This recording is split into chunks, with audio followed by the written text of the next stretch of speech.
Una mujer de 18 años con 6 episodios al mes de cefalea hemicraneal, ya tiene 6 episodios, de un día de duración, acompaña vómitos, fotofobia y fonofobia con un examen físico normal.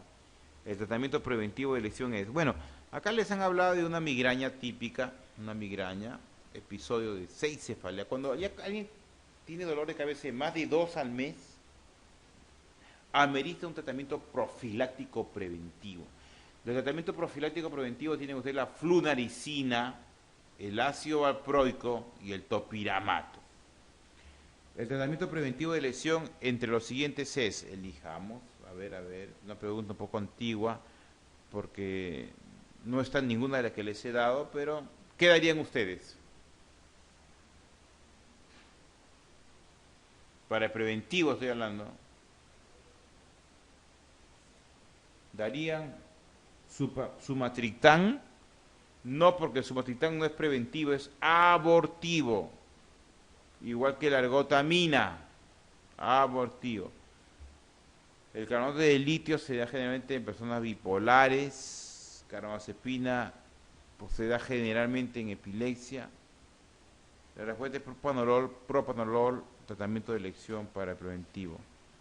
Entonces, propanolol es uno de los tratamientos de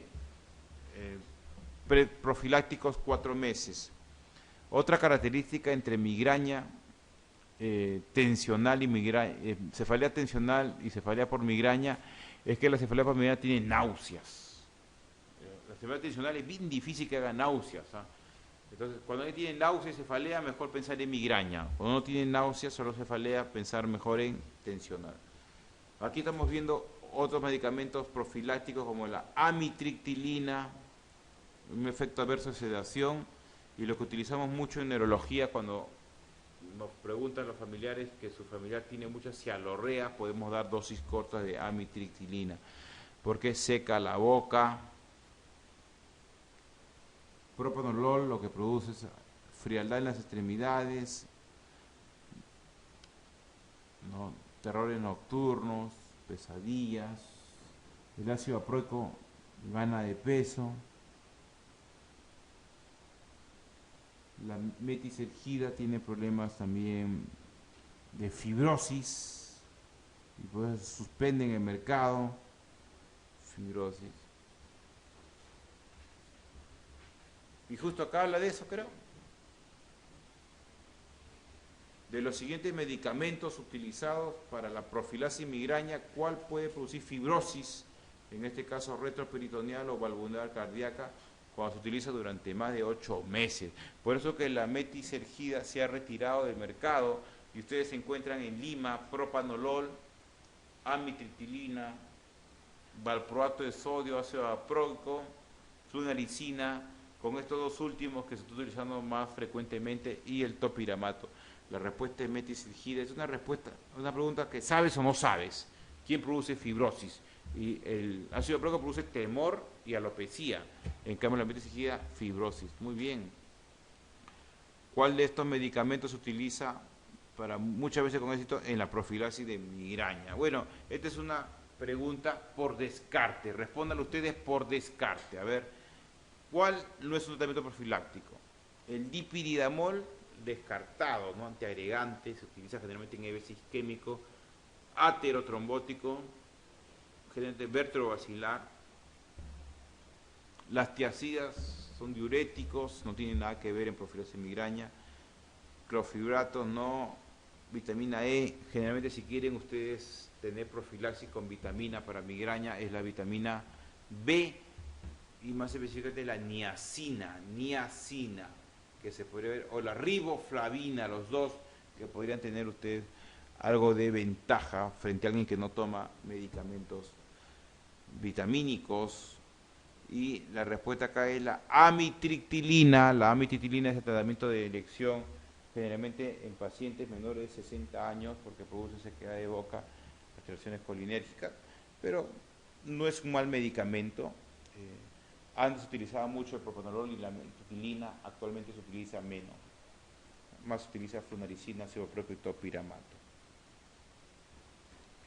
Y aquí ven en el botón terminal cómo se puede utilizar los glucocorticoides para pacientes, por ejemplo, con racimo. También la recaptación de serotonina realizada por la amitriptilina. Muy bien. Y esta es la teoría trigeminal, que vendría a ser la teoría que está más en boga. Se sueltan algunos neurotransmisores, ¿no?, que produce vasodilatación y por lo tanto dolor, ¿no? Vasodilatación y por lo tanto dolor. Trigeminal significa que viene del tronco encefálico. Y aquí están cómo el paciente puede tener las características de la migraña sin aura y la migraña con aura. La más frecuente es la sin aura. El dolor, intensidad pulsátil. El aura debe durar 60 minutos y el dolor de cabeza también tiene que durar menos de 60 minutos. Si dura más de 72 horas se llama estatus migrañoso. En cambio, una cefalea tensional es una cefalea que pasa, pues sigue los días y sigue el paciente dolor, por lo menos una semana. El dolor no es tan intenso, uno puede convivir con el dolor y puede mejorar no solamente con analgésicos, sino también con antidepresivos y ansiolíticos. Puede ser que haya un poquito de alteración de la sensibilidad, pero lo que sí no hay es náuseas ni vómitos. O sea, si está vomitando, no piense que es tensional. Hay que hacerle un buen examen, hay que descartar Romberg, marcha en tándem. El marcha en tándem es la marcha, el paso, punta talón, marcha en tándem, punta talón. Índice nariz para ver si es cerebelo, movimientos oculares y la fundoscopía para ver si hay hipertensión endocraniana. El ataque de migraña, podría haber un disturbio autonómico marcado, podría producir diarrea también, extremidades frías. Y la migraña hemipléjica, que es muy esporádica, se asocia a un déficit motor, generalmente relacionado al cromosoma 19. Siempre debe haber un familiar con una migraña hemipléjica, es un dolor de cabeza con hemiplegia. En cambio, el estado migrañoso es una cefalea que dura más de 72 horas y se asocia al abuso de analgésicos, con otras personas que toman a cada rato medicina para el dolor. La terapia ya es parenteral. Y lo más peligroso es el infarto migrañoso, que es un infarto como cualquier EBC isquémico. El paciente mujer que tiene anticonceptivos orales, toma anticonceptivos orales, generalmente pacientes que tienen áureas migrañosas. Y acá está un infarto migrañoso, ¿ven? Son pequeños los infartos, pero existen. Muy bien, bien. Otro tema importante en neurología es el síndrome epiléptico. Más que decir síndrome convulsivo, mejor ustedes digan síndrome epiléptico. ¿Cómo diagnostican la crisis epiléptica? Por ahí alguien se podría confundir y podría poner de repente electroencefalograma o prueba terapéutica, darle un medicamento para ver si les pasa, o una tomografía, o el examen físico. Pero como muchas patologías en neurología, el diagnóstico es eminentemente clínico. El síndrome epiléptico se diagnostica sin ninguna prueba, solo con lo que le dice el paciente. Igual el Parkinson. El Parkinson es eminentemente clínico. También la epilepsia, ¿no? La historia clínica les va a dar a ustedes datos como, por ejemplo, va a detallar el paciente, decirles qué sintió antes de moverse, o los testigos, si el paciente no se acuerda, qué sucedió, si volteó la cabeza o los ojos, oculogiria se llama eso. Si son los típicos casos de caerse y moverse como tónico-clónica generalizada u otros, si hubo algún factor precipitante como por ejemplo el alcohol, no dormir mucho, similar a la migraña si se dan cuenta, o tuvo un traumatismo fuerte. Pero más que el cuento, y yo les dije la semana pasada, más que el cuento, es qué sintió después de la crisis. Señora, señor, ¿usted qué sintió después de que le sucedió esto? Y ellos tienen que decirle exactamente que tenían sueño, les dolía la cabeza y les dolía el cuerpo como si le hubiesen tirado palos. Se sienten como cansados, con dolor del cuerpo, dolor de cabeza. Ese paciente tuvo una crisis epiléptica y lo que ustedes están hablando se llama el estado posictal. El posictal. Si quieren agregar la tetrada, agregan confusión. La tríada es los tres primeros, la tetrada es confusión. Estos síntomas duran generalmente, pasa en horas, ¿no? Máximo hasta 48 horas. Después va mejorando el paciente, va mejorando. Ustedes pueden hacer diagnóstico diferencial como por ejemplo con un síncope, que también son preguntas frecuentes. Por ejemplo, el síncope tiene un trastorno de conciencia súbita y una recuperación de la conciencia también en forma rápida, ¿no? Asociado más a un reflejo vasovagal, ¿no? El paciente cae, generalmente no hay mordedura de lengua y generalmente no hay trastorno de esfínteres. Lo que sí sucede en la crisis epiléptica, el paciente puede tener mordedura de lengua y puede tener alteraciones esfinterianas. El electroencefalograma solo no hace el diagnóstico, porque es un estudio paraclínico y les va a ayudar a ustedes a ver el tipo de crisis si ustedes están en plena crisis epiléptica o encuentran alguna descarga. Entonces, mientras más pronto se haga un electro, es mejor, porque si fuera muy intercrítico, podría salir normal. Y un electro normal no descarta que tenga epilepsia el paciente. O sea, el paciente puede tener epilepsia y tener un electro normal, porque el electro solo es un momento de la actividad cortical que ustedes están evaluando.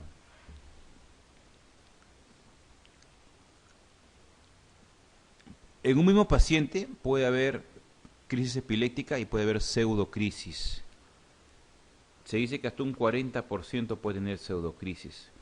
Entonces hay un componente acá de ansiedad que podrían manejar, ¿no? Y usted tiene que tipificar qué tipo de crisis es. Hay crisis más comunes, son las tónico-clónicas generalizadas, pero hay crisis en niños, que son las crisis de ausencia, que son estos niños que se quedan por 10 segundos un poco inmovilizados y después siguen su vida normal. Entonces hay que ver qué tipo de crisis son. Eso es clínico, ¿no? Este es un examen paraclínico, lo normal, alfa y beta, y lo anormal en el enlentecimiento de ondas, ¿no? Si hay punta onda, eso es algo malo. En cuanto a la frecuencia, el término comicial es un término bien antiguo, pero podría no cambiar esto en las preguntas, sino asustarse. O sea, la palabra crisis comicial es como decir una crisis epiléptica o como decir una crisis convulsiva. Tómenlo ustedes indistintamente. En un adulto joven, miren, aquí ustedes tienen que aprender la neurología por mnemotecnia, ¿no? Hay que hacer cuadros. Por ejemplo, si es menos de 20 años, ustedes generalmente no van a encontrar nada en la tomografía y resonancia. Se llama una epilepsia idiopática, se llama. Si tienen un niño de 10, 11 años convulsionado, hay que estar tranquilos, porque generalmente son idiopáticas. Pero si tuviera 20 hasta los 60 años, adulto, hay que asustarse. Porque lo más probable es que tenga una lesión estructural en el cerebro. Cisticercosis a la cabeza en Perú, pero puede haber cualquier otra causa. Y si es mayor de 60 años, pensar en EBC, secuela de EBC. Los EBC, isquémicos hemorrágicos, podrían producir crisis epiléptica en los pacientes mayores de 60 años. Entonces descartamos las enfermedades cerebrovasculares porque no hay adulto joven. Si yo tuviera esta pregunta, yo respondería, no, ya es un joven, digo idiopática, adulto, digo tumor, pero adulto joven, y trato de buscar idiopático y tumor y no lo encuentro, ¿eh? Entonces lo que me quiere preguntar acá es diferente y hay que tener paciencia. Pero el corte que les he dado es importantísimo. Las enfermedades hereditarias generalmente se ven en los niños. Los niños convulsionan a partir de 6, 7 añitos, ¿no? Tienen un componente genético. Y el tratamiento es por 2 años. Si en 2 años está libre de crisis, estamos bien. Podría suspenderlo progresivamente. El alcoholismo puede producir una crisis sintomática. Por ingesta de alcohol, el paciente convulsiona. Una crisis sintomática significa que no tienes lesión estructural, pero que cuando ingieres alcohol convulsionas. Puede darse caso de la glucosa si baja, hipoglicemia convulsionas, o si el sodio baja también hiponatremia convulsiona. Las infecciones, como algunas meningitis o encefalitis, podrían producir otra crisis sintomática de convulsionar. Pero los traumatismos es una causa bien frecuente en el adulto, los TEC, traumatismo encefalocraniano, sobre todo los que son moderados a severos. Por descarte sería traumatismo.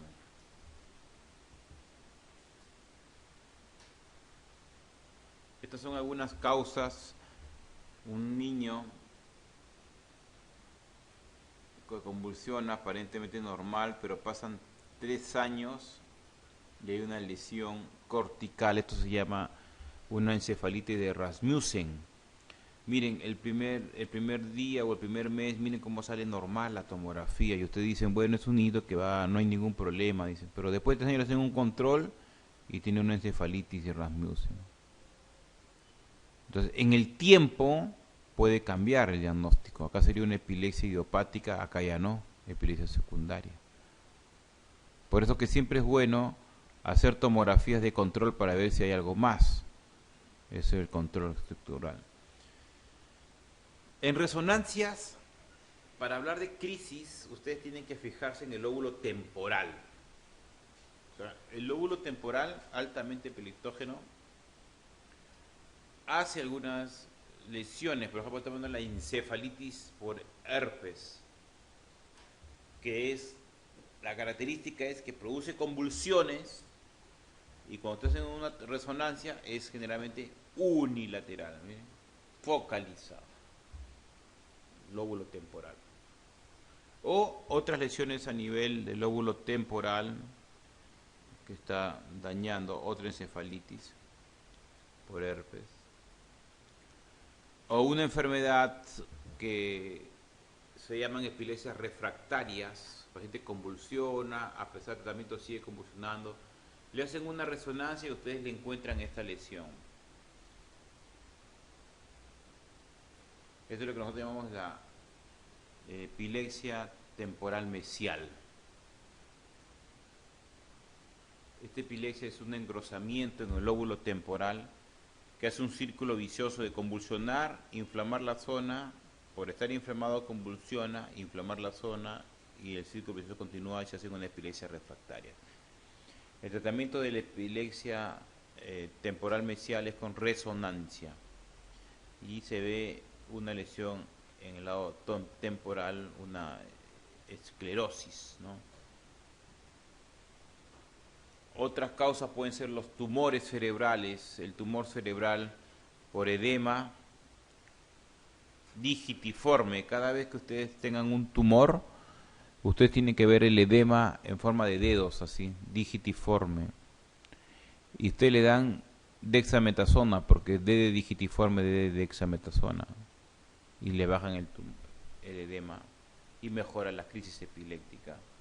O algunas lesiones vasculares en el lóbulo temporal. Lesiones vasculares en el lóbulo temporal. Aquí tenemos otra lesión, un angioma cavernoso, una alteración vascular en el lóbulo temporal, epilepsia refractaria. O lo que es más frecuente para ustedes, ¿cómo se llama esto? Citicercosis, miren acá están viendo un quiste y acá están viendo cómo se llama esto. Este blanquito es el Scolex. Porque si ustedes ven solamente así, dicen que este es un quiste. Pero ustedes ven acá, este es un citicercosis. Entonces, el diagnóstico definitivo de la citicercosis es ver un quiste con Scolex. Ya no tienes que hacerle Western blot, nada de eso, ya es el diagnóstico definitivo. El acceso cerebral, si es cortical, hay lesión cerebral acá. Lesión cerebral. Y cuando uno convulsiona, tienen que entender que uno convulsiona porque hay daño de la corteza cerebral, por eso convulsiona. Muy bien, acá también tenemos un aneurisma que ha sangrado en la zona temporal que produce crisis epiléptica. Muy bien.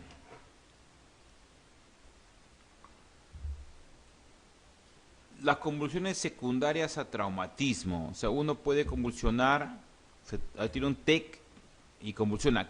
¿Qué pasa? ¿Qué hay de nuevo? Tenemos que aprender qué hay de nuevo. A mayor duración de la pérdida de conciencia, no debería ser conocimiento, ustedes tienen que hablar con propiedad. Mejor decimos conciencia. A mayor duración de la pérdida de conciencia, más riesgo de padecer crisis.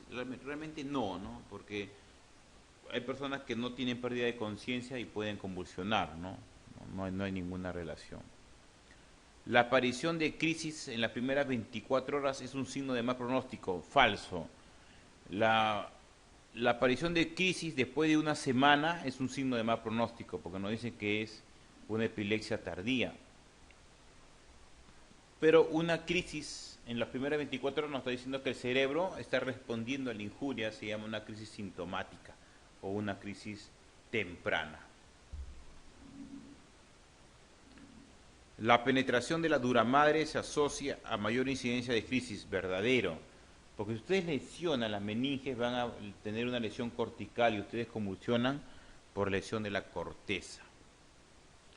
La aparición de una crisis tras un traumatismo implica diagnóstico de epilepsia. No. Si ustedes convulsionan por primera vez, no se llama epilepsia, se llama crisis única. Para hablar de epilepsia, tienen que hablar de recurrencia, con rima encima. Epilepsia es recurrencia. Epilepsia es convulsionar hoy, convulsionar mañana, de acá a una semana o un mes. No es porque solamente se golpeó la cabeza, convulsionó, eso es epilepsia, eso es una crisis sintomática. Las crisis postraumáticas son más frecuentes en los pacientes ancianos. ¿Cuál es lo más frecuente en pacientes ancianos? ¿Cuál es la causa? Los CBCs. Entonces, cuando uno tiene un traumatismo encefalocraniano, está bien monitorizarlo con un electroencefalograma, pero si hay una disrupción, una solución de continuidad, ahí sí hay un problema, porque hay una abertura al medio ambiente de la corteza y ese sí puede convulsionar, como en este caso. Y lo que están viendo acá es un electrocorticograma, que no hay en Perú, electrocorticograma. Le ponen los electrodos en el mismo base del cerebro. En cuanto a las convulsiones tempranas, ustedes dan profilaxis con fenitoína solo en TEC severo nada más.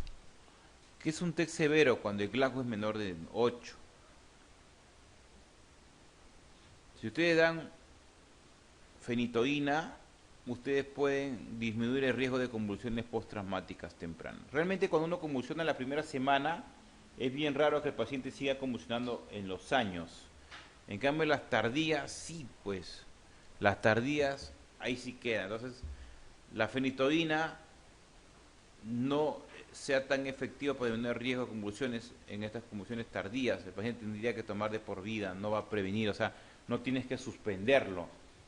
Si es tardía la convulsión, lo más probable es que se quede convulsionando su paciente. El corte es una semana. Esta pregunta es muy frecuente. ¿Qué es una crisis parcial simple y qué es una crisis parcial compleja?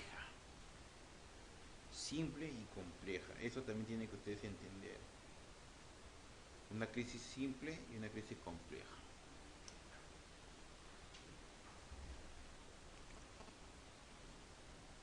La edad de paciente, falso, porque va a depender de la localización. La mayoría de crisis depende de la localización, no depende de la edad. Entonces,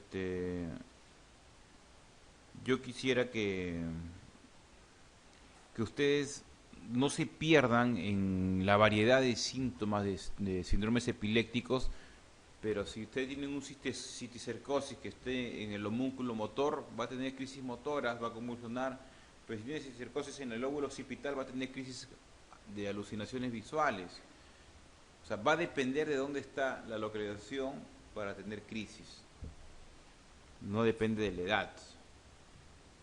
La edad le puede dar a cualquier edad. Aparición de periodo de confusión post-crisis, no. La confusión, que es la tetrada del posictal, se puede dar tanto en crisis de ausencia, crisis parciales, crisis simples. Es un tipo de crisis, produce un estado posictal. La aparición de sintomatología psíquica o psiquiátrica es otro tipo de crisis. Puede haber crisis emotivas, ¿no? Que también tienen que ustedes saber que no es psicológica. Ustedes le ponen el electrodo de los electroencefalogramas y pueden estar haciendo paroxismos y ustedes creer que sea algo psicológico. La duración de la crisis tampoco, algunos duran más de 15 minutos, otros menos. La respuesta es la alteración del nivel de conciencia. La parcial simple no se pierde la conciencia, está despierto y está moviendo el brazo. Por lo tanto, hay tantos tipos de crisis como las crisis parciales o focales o localizadas y las crisis generalizadas, complejas, que la diferencia es la pérdida de conciencia. Las focalizadas pueden ser motoras o pueden ser afectivas. El paciente lo que hace es mover un brazo estando despierto.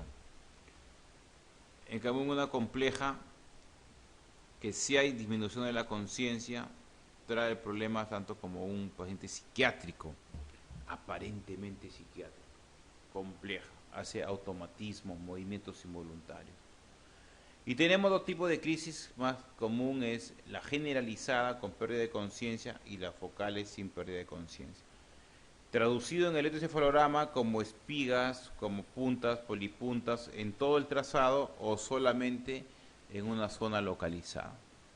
O sea que el electroencefalograma también puede localizar, eso también puede localizar.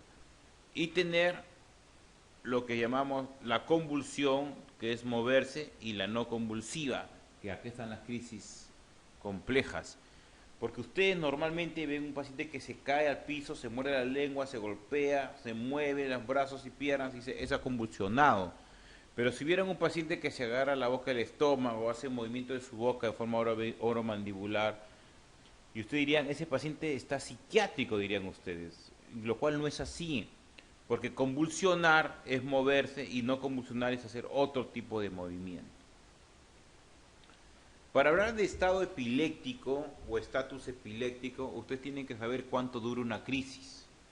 Una crisis normalmente dura de 1 máximo 2 minutos.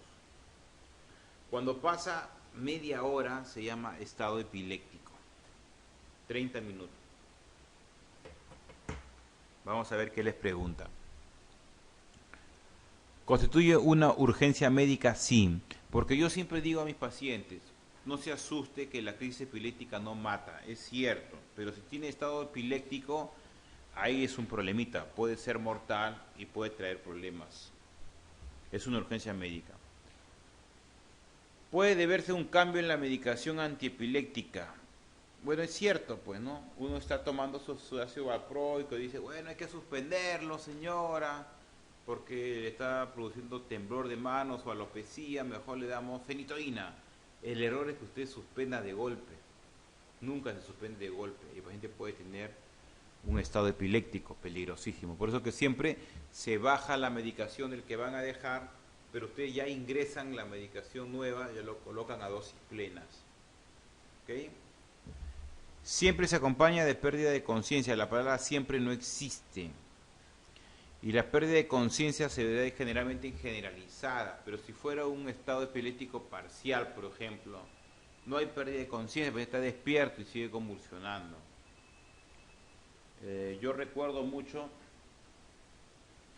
cuando estaba de asistente, viene el residente y me dice, doctor, hay paciente que tiene movimiento involuntario, me decía, ¿qué pasa? Su carita hasta que se le mueve. Y se le movía su carita, pues en mi carita izquierda, ¿sí? Y como están tapados, ¿no? En la camita están tapados, yo le destapo el brazo, la mano, y de coincidencia, lo mismo que se movía acá, se movía en el brazo así. Se movía. Y le destapo la pierna, y también se movía. Todo le dijo.